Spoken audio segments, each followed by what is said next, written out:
Praise lord. అందరికీ advance happy Easter. ఈరోజు today good Friday కదండి. గుడ్ ఫ్రైడే అంటే దేవుడు మన కోసం, మన పాపాల నిమిత్తం సిలువలో తన ప్రాణాలను అర్పించి మన పాపాలను కడిగి, యేసు రక్తంతో మన పాపాలను కడిగి పరిశుద్ధపరిచాడు. మనల్ని పరిశుద్ధపరచడానికి, మన పాపాలను కడిగి వేయడానికి యేసయ్య సిలువలో మరణం పొంది 3వ రోజు తిరిగి లేచి పునరుత్థానుడై తిరిగి లేచి పరలోకానికి ఆరోహమై అవుతాడు. 3వ రోజు తిరిగి తిరిగి సమాధి నుంచి లేయడాన్ని ఈస్టర్ అంటారు. అలాగే దేవుడు మన కోసం సిలువలో ప్రాణం పెట్టి తన రక్తాన్ని చిందించి మన పరిశుద్ధులుగా చేశారు కదా, మన పాపాలను కడిగారు కదండి. అలాగే మనం కూడా ఆలోచించాలి. దేవుడు మన కోసం ప్రాణాలు అర్పించారు కదా, మనం దేవుని కోసం ఏం చేస్తున్నాం? మనం దేవునికి మన జీవితాన్ని అర్పించామా?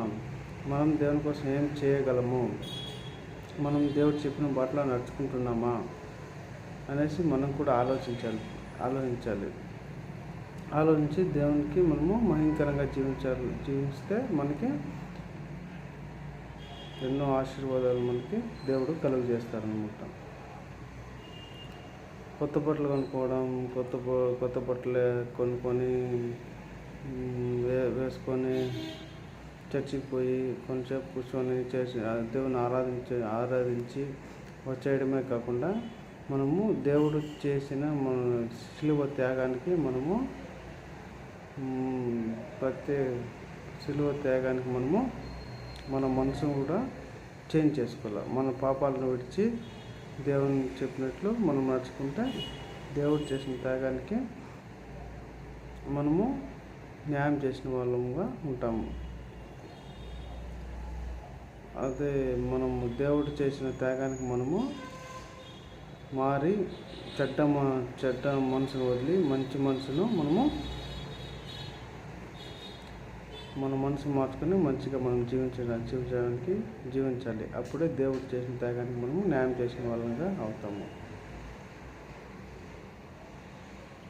తర్వాత దేవుడు సిలువలో మరణించేటప్పుడు ఒక మాట చెప్పారు. తండ్రి, వీరు ఏం చేస్తున్నారో వీరికి తెలియదు కనుక వీళ్ళని క్షమించండి అని చెప్పేసి దేవుడు ఒక మాట చెప్పాడు. ఆ మాటను మనము జ్ఞాపకం చేసుకోవాలి, గుర్తుపెట్టుకోవాలి. మనల్ని కూడా పక్కింటి వాళ్ళు ఇతరులు దూషిస్తారు, చెడ్డ మాటలు మాట్లాడతారు, మనల్ని కష్టపడతారు. వాళ్ళందరినీ మనము క్షమించే మనసు కలిగి ఉండాలి. దేవుడు చెప్పాడు క్షమించే మనసును కలిగి ఉండాలనేసి. అందుకే మనము మన శత్రువులను, మనకు నష్టం చేసిన వాళ్ళని అందరినీ గుర్తుపెట్టుకొని జ్ఞాపకం చేసుకొని వాళ్ళకి క్షమించాలి.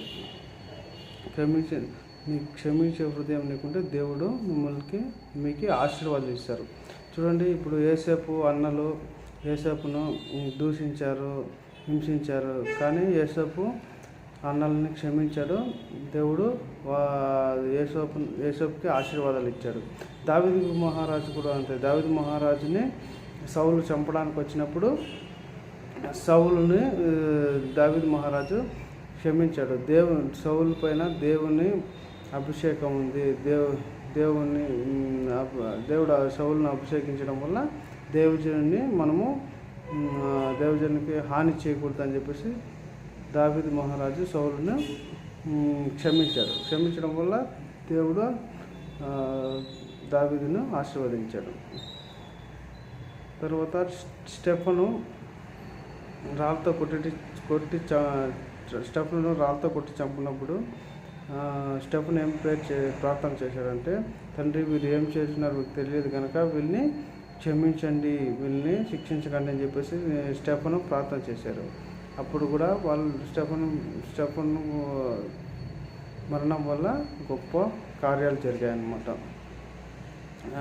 దేవుని బిడ్డలందరూ ఏకమయ్యి దేవుని గురించి ప్రకటించడం అదంతా స్టెఫను మరణం వల్ల గొప్ప కార్యాలు జరిగాయి. అందుకనే క్షమించే హృదయం మీకుంటే దేవుడు మిమ్మల్ని గొప్పగా ఆశీర్వదిస్తాడు. క్షమించే హృదయాన్ని కలిగి ఉండాలి. ప్లస్ మిమ్మల్ని మీరు క్షమించుకోవాలి. మీరు ఏమైనా తప్పులు చేసినప్పుడు, పాపాలు చేసినప్పుడు, మిమ్మల్ని ఎవరైనా విడిచి వెళ్ళిపోయినప్పుడు అవంతా మీరు అదే జ్ఞాపకం పెట్టుకొని దాన్నే మీరు ఊహించుకొని దుఃఖిస్తూ బాధపడుతూ ఉండకూడదు. అట్లా ఉన్నట్లయితే మిమ్మల్ని మీరు క్షమించుకునే హృదయం లేదనేసి మీకు అర్థం. మిమ్మల్ని మీరు క్షమించుకోవాలి. మీరు చేయని పాపాలను మిమ్మల్ని ఎవరన్నా విడిచిపోయి వెళ్ళిపోయినప్పుడు అవన్నీ మీరు మర్చిపోయి దేవుని వైపు తిరగాలి.